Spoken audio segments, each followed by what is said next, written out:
Hey everybody, I know it's been a minute. Welcome back.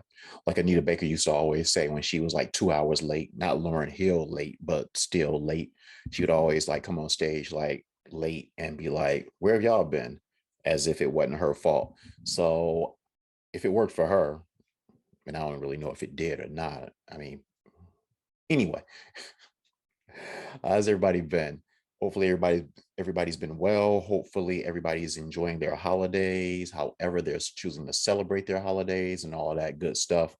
But yeah, took some time off, wanted to do some other things, try some other things and all that jazz and stuff like that. And now we're back to normal, or at least some semblance of normal. And before I continue, let me congratulate us being myself and Reggie. And yes, I do mean that Reggie, because we made it to our second year of this podcast. And when we started, we had no idea it would last this long. We didn't know what would happen. We didn't know who would listen. And a lot of things have happened. People have listened, all of that good stuff. We I know that for the 100th episode in the first year, we had a little celebratory type of podcast episode where we invited friends in and they talked and blah, blah, blah, blah, blah. We're not at our 200th yet, but we are at our second year. And basically, I just didn't feel like organizing anything like that, but I did celebrate in my own little way. And I want to thank you all for listening again, continuing to listen. And as I always say, tell 50 friends to tell 50 friends, and that would be great. So let me talk about what I want to talk about today briefly. I want to talk about Rupert Murdoch. Rupert is known for being the man behind all things Fox, including Fox News, 20th Century Fox, FX, and there are other things. He has like a million different companies like throughout the world. He's also behind shaping the Republican Party in the United States into what it looks like today.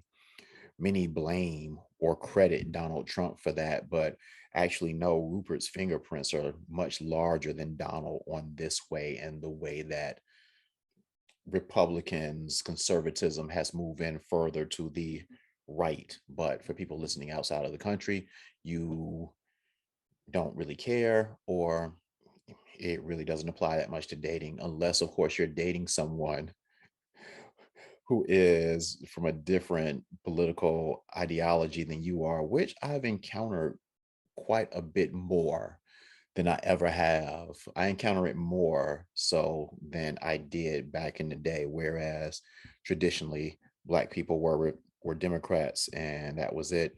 Now I'm meeting more and more Black women that are Republicans. And I'm guessing for women, you're meeting more Black men that are Republicans, or maybe you just think that I'm crazy and you're not meeting anybody, but you're probably not out here in this pool as much. So, but I'm telling you, it is interesting how things are evolving. But that's neither here nor there.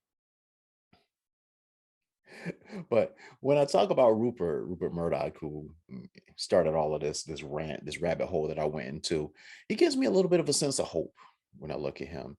As the demographic of this podcast continues to age, it makes me wonder more and more what older people do for fun and how older people live life, as I am one of those people, as we all are those people who are getting older and older. One question in particular that I have is, do old people still have sex? I think that's a fair question. And what made me think of this is when I thought about that when I read that Rupert Murdoch is getting divorced. Now, this is Rupert's fourth divorce. And this divorce in particular is to the ex model Jerry Hall. Jerry Hall, as some of you might know or remember, she is famous for being like a supermodel back in the day and also for having this long relationship with Mick Jagger. And actually, it was a marriage. Well, technically, they weren't married. And basically, Mick and Jerry, they had a ceremony, a wedding in Bali, Indonesia. And it was complete with a Hindu priest who took a live chicken, cut the chicken's throat, and bled and let the chicken bleed and poured the blood all over the venue that they were getting married in as a way of like purifying the venue and all of that stuff. I guess in hindsight, it didn't work, but I, I I have nothing else to say about that. But basically, what it came down to, as far as their marriage not necessarily being valid, is that the Indonesian government, neither the Indonesian government or the British government recognized that quote unquote marriage. So they were together for like, I think, 9 years. And Jerry eventually went to divorce Mick, and Mick was like, eh, whatever. We were never really married anyway. So it is what it is. So that's interesting. So that's what Jerry Hall is known for: being a supermodel, being in a relationship with Mick Jagger, being in a supposed marriage with Mick Jagger that wasn't really a marriage. And eventually she wound up in the arms and whatever else of Rupert Murdoch. Yeah. And they wound up getting married in the more traditional way in London, in a wedding that was recognized by the British government. So they were officially and legally married.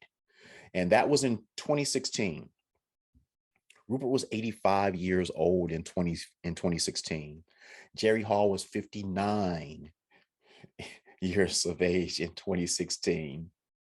Now, I know that many of you are cynics, and many of you will point to Rupert Murdoch, I'll say that 5 times fast, and you will point to the fact that despite the fact that he's 85 years old, he is worth $17 billion, or at least that was the last estimate for him. And even if he's not worth $17 billion, he is comfortably a billionaire. And I don't really think there's any disputing that.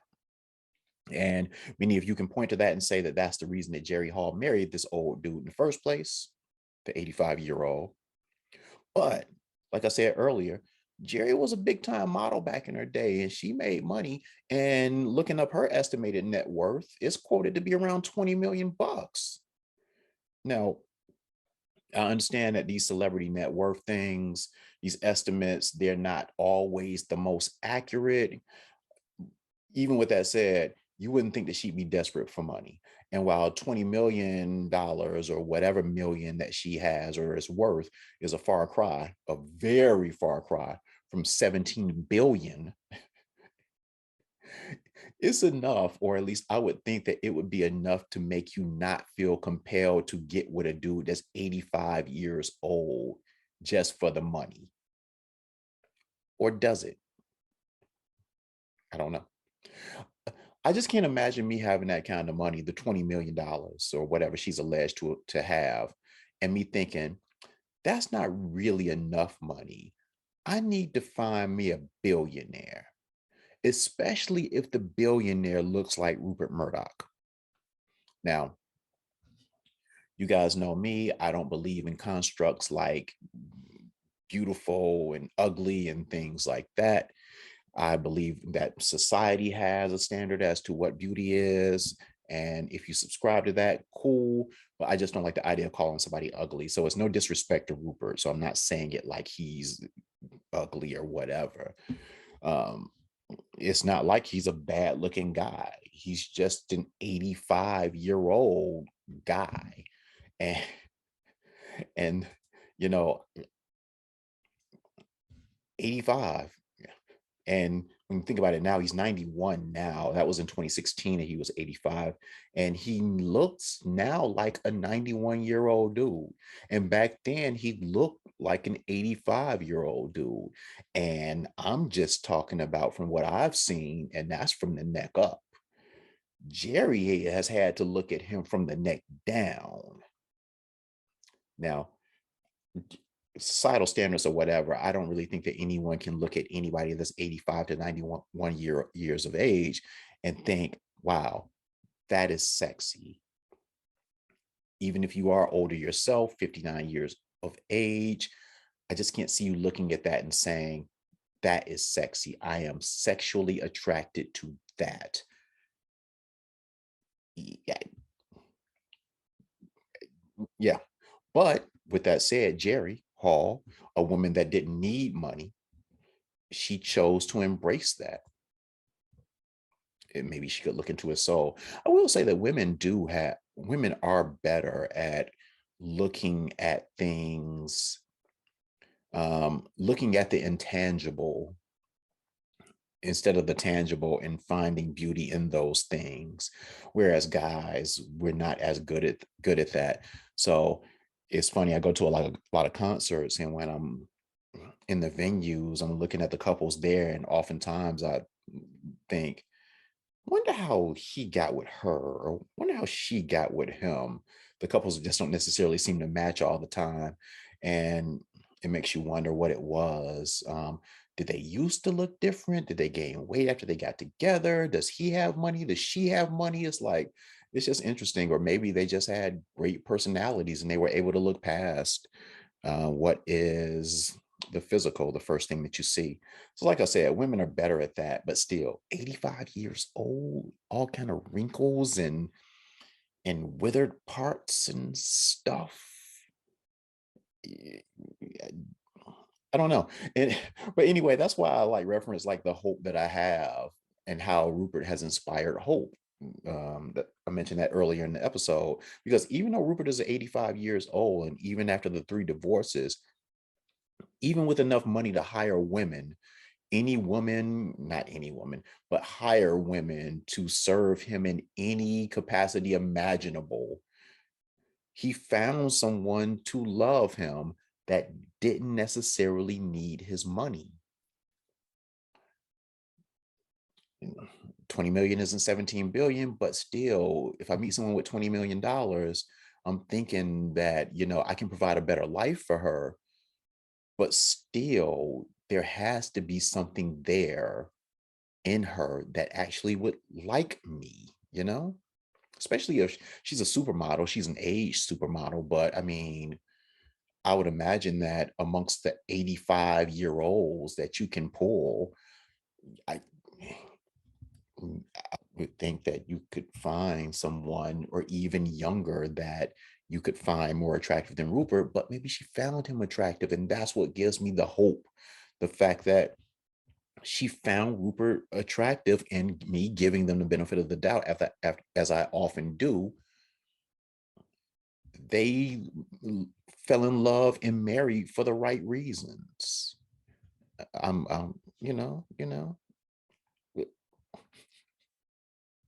and then going back to my question earlier that I asked about sex, you know, Jerry is 59, obviously, and while there are many women out there that really aren't into sex at that age, so I know some that are. Yeah. And Rupert, even at 85 years of age, he had to have been putting it down once every now and then. I mean, I can't imagine Rupert Murdoch at 85, or whatever year he was in the 80s when they met. I can't imagine him courting Jerry Hall and going through the dating process and them never having had sex. So he was doing something in his 80s, 85. I'm sure it wasn't like multiple times a day like younger people do, but I'm imagining before he married the woman, he slept with the woman. Isn't that a pretty fair assumption? I think it is. Yeah, every now and then. Yeah. I mean, especially if you look at it from Rupert's point, what's the point of marrying someone that's younger than you, that much younger, if you're not interested in having sex? I mean, if you just want companionship, you can find that in another 85-year-old. I mean, if you marry a supermodel that's 25 years your junior, yeah, I think it's fair to say that you want sex in some kind of way. So Rupert, I believe, maybe with the help of a pill or maybe 4 pills, was still getting it in at 85 years of age. And that is what gives me hope. And if you're still having sex at 85, yeah, then maybe, just maybe, you have the vitality to do other things instead of just basically wait till death. And in Rupert's case, work on his business interests. I mean, when you die, I mean, you can't take your money to the grave, and he'll be dead soon. So yeah, you may as well be living in other ways, and one of those other ways could be getting it in. I don't know. I don't know. Either way, looking at Jerry and looking at Rupert, they got divorced earlier this year. So 6-year marriage, not the longest, They cited irreconcilable differences. I would wonder what those would be. I know even at 91, he's a workaholic from a documentary that I watched, but I don't, who knows? And at 91, shoot, maybe he can get married again. But it always brings me back to what I talk about when I talk about these divorces. And even though they haven't been married for 20 years, at 91 years of age, the last thing I would be thinking about is getting divorced. But she's the one that filed for the divorce. So I guess it wasn't the last thing that she was thinking. I guess she figures at 50, at 64, 63, 64 now. Hey, there are more 85-year-old billionaires out there. Who knows? Who knows? That's just all me just speculating. Anyway, I'll keep you all posted when I make it to 85. God forbid. I kind of hope that I don't make it to 85. I mean, I'm not saying life sucks or anything like that, but I don't know. I'm not one of those people that just wants to live like fame. I want to live forever and all of that stuff. No, I'm cool on that. I'm cool on that. The minute that I can't function the way that I want to function, yeah, I can go. I'm cool with that. Anyway, that's the divorce part of this show. For people that don't listen as often, um, oftentimes these shows end with a divorce, usually over 20 years, but in this case, this is a special case. And then the other part of this is death. So let's get to the death part. Well, that sounded kind of crass. I apologize in advance for that because, when talking about someone passing, that's not cool. But with that said, Irene Cara died. Irene Cara was 63 years old, which is too young to die, as I always mention when I'm talking about these deaths, because I'm not just talking about people that died in their 90s. I'm talking about people that died seemingly too young. Irene Cara is known for two songs in particular. She did the theme song to the movie Fame, and she was also in the original movie Fame, not the TV show, I don't think. And she did What a Feeling, that song from Flashdance, and she won a Grammy for that. Yeah. So what's interesting about her and her passing is that I don't think that there has ever been a one-hit wonder. Well, I guess in her case, a two-hit wonder that has had such an impact on the culture. And when I say culture, I mean Black culture specifically. It's like when news came out about her passing, man, Black people lost their minds. I have I have no idea why she meant so much to so many of us, but for some reason she did. And what made it even stranger is that she hadn't even been heard from in decades. And now she's gone. It's interesting. I was reading up on her in preparation for this episode and specifically about her life since she kind of like went away. And there are disputes about, I guess, debates or differences about why she left. Her representatives talk about how she was tired of the business and she just wanted to get away and live a normal life. Other people say that um, she got blackballed by a high level record executive. And then one of the things that was interesting about the article was that they were talking to her neighbors, people that lived near her when she passed, specifically her next door neighbor when she passed. And they talked about what a recluse she was, how she wasn't really, you didn't see her out too much. One of our other neighbors, she said that she would reach out to her, she would call her just to try to get her out of the house and stuff like that. And it might be days before Irene would even call her back. And when she did call her back, she would always decline the invitations and things like that. She just pretty much lived a life in seclusion. They had pictures of her house. It was a very modest house. So you don't really know how she was doing financially at the time of her passing. One of the neighbors mentioned that she'd had a van that was sitting on four flat tires when um, in her driveway for a long time before she passed. And the only people that you would see around the house would be the landscapers who would come and cut the grass. And again, I have to say, it was a very modest house. So when I talk about landscapers, basically what I mean is somebody that came and mowed the yard. So you would hope that she was happy, or at least content in her older age. It still hasn't come out. It's still, at least at the time of this recording, it hasn't come out the reasoning for her passing. So I don't really know how she died. But when you look at someone who had experienced the highest of heights, and then for it to end that way, it's just interesting. Especially, I was reading old interviews of hers, and one of them said that she had never doubted that she would be famous. She said she was raised that way, she was groomed that way. She never had any fear, and she always knew that she would have the success that she had. And again, for someone's life to end that way, and like I said, she could have been content, she could have been happy. You just, when I think about that quote though, and think about how it ended, her state when it ended, I don't know. Some people just get fed up. You don't know. She had a short marriage um, that ended, and I think early 2000. I would look it up, but I forgot, and it really doesn't matter that much. And she had been single for, I think, since like 2001. I want to say, or might even been longer than that.